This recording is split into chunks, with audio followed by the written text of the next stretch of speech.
साल 1947 इंडिया आज़ाद हुआ, अंग्रेज चले गए, लेकिन पीछे छोड़ गया एक करेंसी जिसका वैल्यू $1 मात्र 3 रुपये 3 पैसे का हुआ करता था।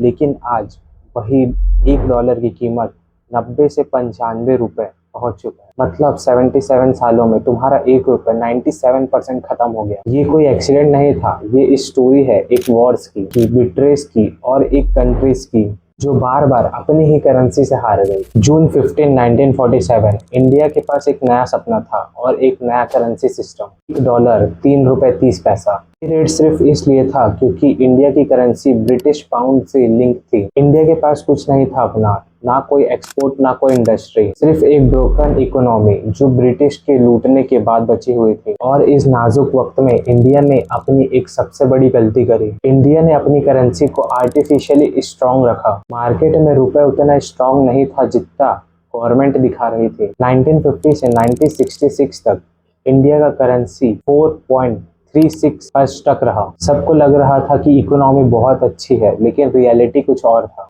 जून 6, 1966 इंदिरा गांधी, जो सिर्फ 5 महीने पहले देश की पीएम बने थे, ने एक कैबिनेट मीटिंग बुलाई। किसी को नहीं पता था कि क्या होने वाला है, और उस मीटिंग में एक डिसीजन लिया गया, इंडिया की हिस्ट्री का सबसे कंट्रोवर्शियल मूव में से एक। रुपए डीवैल्यू कर दिया गया 57% से एक ही झटके में। एक दिन पहले डॉलर का रेट $4.70 था, लेकिन वही अगले दिन $7.50 हो गया। क्यों?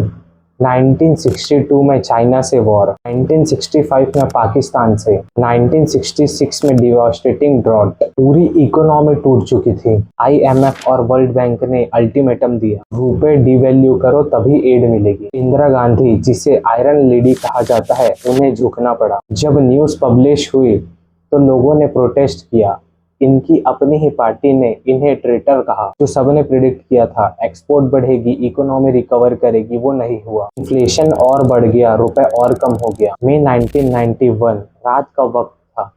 एक special air India flight Bombay पर आता है। कार्गो में है इंडिया का सोना, 47 टन गोल्ड। ग्रेट ऑपरेशन था ये, किसी को नहीं बताया गया। क्यों? क्योंकि इंडिया दिवालिया होने वाला था। गल्फ वॉर 1990 ने ऑयल का प्राइस आसमान छुआ दी थी। इंडिया की फॉरेन एक्सचेंज रिजर्व $1.2 बिलियन रह गई। सिर्फ 2 हफ्ते की इंपोर्ट का पैसा बचा हुआ था। 2 हफ्ते अगर कुछ नहीं किया जाता तो इंडिया ऑफिशियली बैंक करप्ट हो जाता। RBI ने बैंक ऑफ इंग्लैंड और बैंक ऑफ जापान में 47 टन गोल्ड प्लेज किया, $600 मिलियन रेस करने के लिए। जब ये न्यूज लीक हुई तो ऑपोजिशन पार्टी चिल्ला रहा था। उस केओस में एक नया फाइनेंस मिनिस्टर आया, डॉक्टर मनमोहन सिंह ने इंडिया की इकोनॉमी ओपन की, प्राइवेटाइजेशन, ग्लोबलाइजेशन। रुपए फिर से डिवैल्यूएट हुआ 18 से 19%। इस बार डिवैल्यूएशन ने काम किया। IT सेक्टर बूम किया, फॉरेन इन्वेस्टमेंट आया। जब इकोनॉमी की नींव कमजोर होती है तो करेंसी सिर्फ एक नंबर होती है,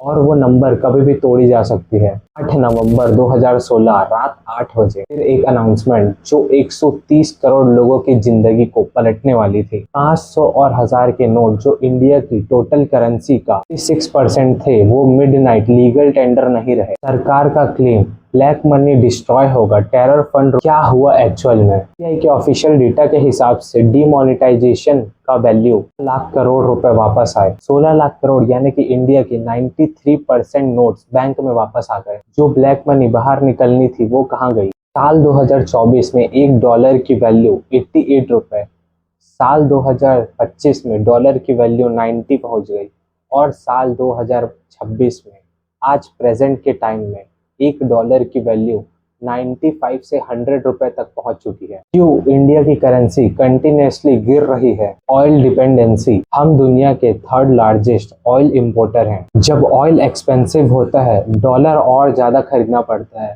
और इंडिया की करेंसी गिर जाती है। इंडिया में इन्फ्लेशन US से कंसिस्टेंटली ज्यादा रही है। कोविड में RBI ने रिकॉर्ड नोट प्रिंट किए। जब ज्यादा नोट प्रिंट होते हैं तब रुपए की वैल्यू थोड़ी सी कम हो जाती है। साल 2010 में अगर तुमने अपने सेविंग अकाउंट में 1 लाख रुपए रखा था तो 2024 में उसकी एक्चुअल बाइंग पावर सिर्फ 40 से 45 हजार रुपए ही रह गई। बिना कुछ किए सिर्फ इन्फ्लेशन की वजह से तुम्हारी सेविंग 55% घट गई। क्या मतलब? रुपए खत्म हो जाएगा। इंडिया की GDP 1947 में सिर्फ $31 बिलियन की थी, लेकिन आज $3.7 ट्रिलियन, दुनिया की 5th लार्जेस्ट इकोनॉमी। रुपए डॉलर के अगेंस्ट कमजोर हुआ, लेकिन इंडिया के अंदर करोड़ों लोगों ने अपने आप को पॉवर्टी से बाहर निकाला। लेकिन जब कोई भी लीडर कहता है कि हमारा करेंसी स्ट्रांग हो जाएगा, तो याद करना 1966 का मूवमेंट, 1991 का सोना, 2016 की लंबी क्यूज। करेंसी एक टूल होता है और टूल का गलत इस्तेमाल एक आम आदमी को हर्ट करता है। तो ये था इंडिया की करेंसी की असली सच्चाई। तो अगर वीडियो थोड़ा सा भी इंफॉर्मेटिव लगा होगा तो don't forget to like and subscribe. मैं हूँ शिवम और ये थी हिडन साइड।